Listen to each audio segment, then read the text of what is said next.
130 km séparent Bulman d'Adès de Agoudal, notre prochaine étape. Entre les deux, le village de Ait Mergad où nous avons rencontré Lucine Atlas à l'auberge Asaka.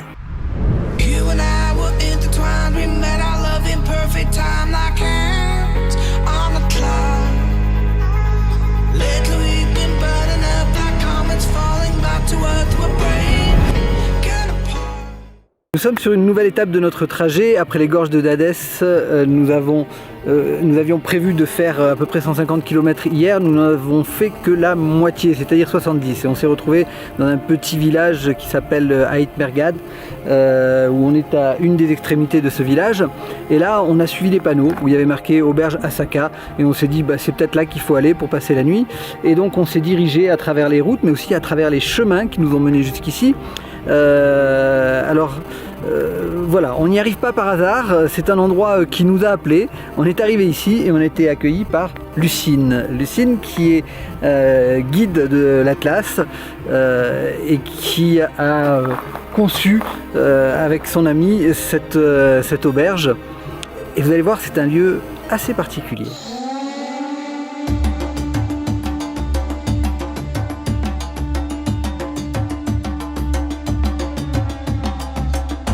Alors, cette auberge Asaka, elle est située au milieu d'un havre de verdure. C'est un endroit assez incroyable parce qu'on est sur les montagnes de l'Atlas, donc on est un petit peu en altitude.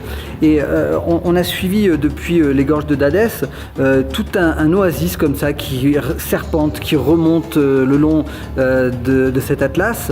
Et à cet endroit, donc, les cultures principales, c'est de la pomme de terre et des fruits comme les pommes. Ce qui est assez étonnant. Moi, je pensais que les pommes, elles étaient produites pratiquement qu'en France, ou en tout cas dans ce genre d'endroit, la Normandie, etc. Je pensais pas qu'on pouvait cultiver des pommes ici, mais non seulement on en cultive, mais on fournit tout Agadir, tout Marrakech, on fournit toutes les grosses places du Maroc. Et dans cet endroit, donc, où Hassan a monté cette auberge, il y organise des randonnées, que ce soit en 4x4, que ce soit à pied. Il parle 4 ou 5 langues, c'est affiché partout, il y a des drapeaux partout de tous les pays. C'est quelqu'un de très ouvert, de très instruit de ce territoire local. Et quand on arrive chez lui, on arrive d'abord par ce patio qui s'ouvre, qui est vraiment très accueillant. Et nous, on y est arrivé de nuit, donc c'était des petites lumières partout. C'est vraiment un chouette endroit avec un puits. Et puis au fur et à mesure, on se glisse dans ce dédale de couloirs et de pièces. Et on y trouve des pièces adaptées à tout, des chambres, des salons. On va aller voir ça.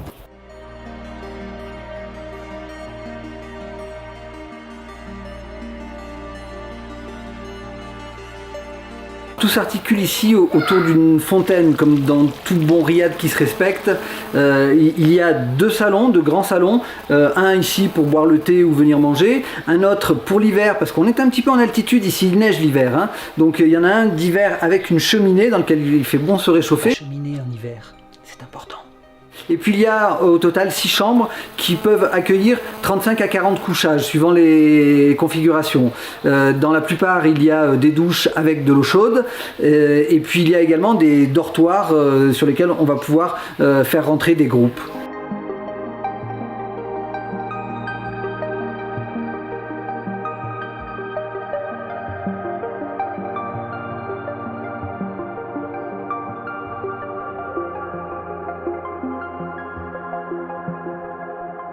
Alors la cuisine, comme vous le savez, c'est mon dada. Ici, on est dans le lieu que j'affectionne le plus.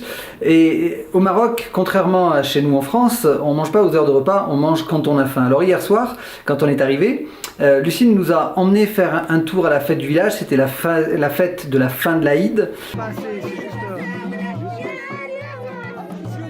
Et puis au retour, il nous a concocté quelques petites brochettes de chevreau dont nous nous sommes délectés. Je vous assure que c'était un régal. Si tout le reste de la cuisine est aussi authentique et bon que ce qu'on a mangé hier soir, vous pouvez venir les yeux fermés, j'ai pas trop de doute là-dessus.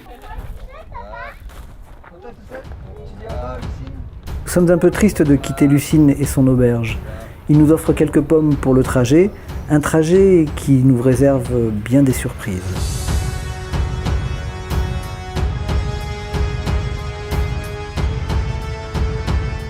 La piste qui nous emmène à travers l'Atlas n'est non seulement pas prévue pour les camping-cars, mais il est même très difficile de s'y croiser à 2 véhicules.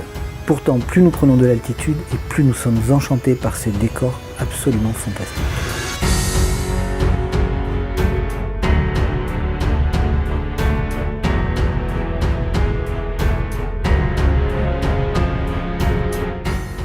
C'est extraordinaire, tous les 10 km nous changeons totalement de décor.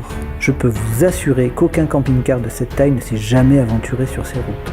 Si les enfants ne se rendent pas bien compte de ce décor extraordinaire, Marie et moi en prenons plein les yeux et nous ne cessons de descendre du véhicule pour aller faire des images, car ne pouvant pas utiliser de drone, nous avons décidé de tout faire à la main.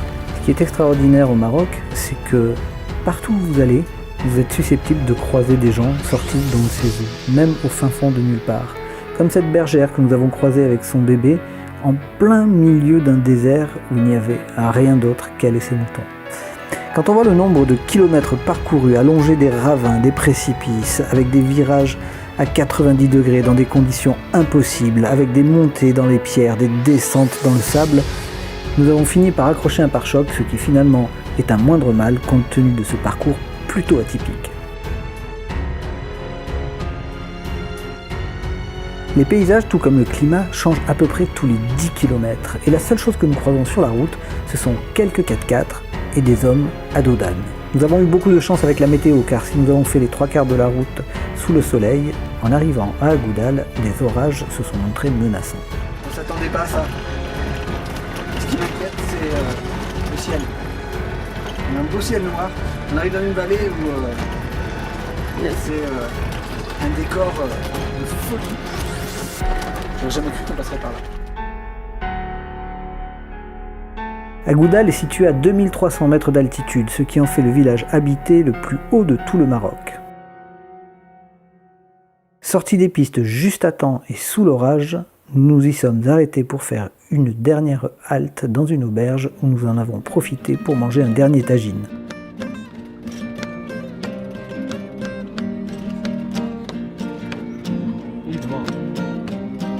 Le lendemain, nous reprendrons la route, direction le lac d'Imilchil, puis Khénifra, où nous passerons une dernière nuit avant de regagner Larache, puis Tanger pour la fin de notre périple marocain.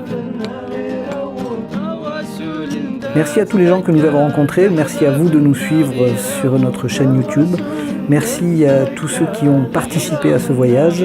N'oubliez pas de vous abonner, de nous suivre sur Instagram, sur Facebook, et on vous dit à très bientôt pour de prochaines aventures.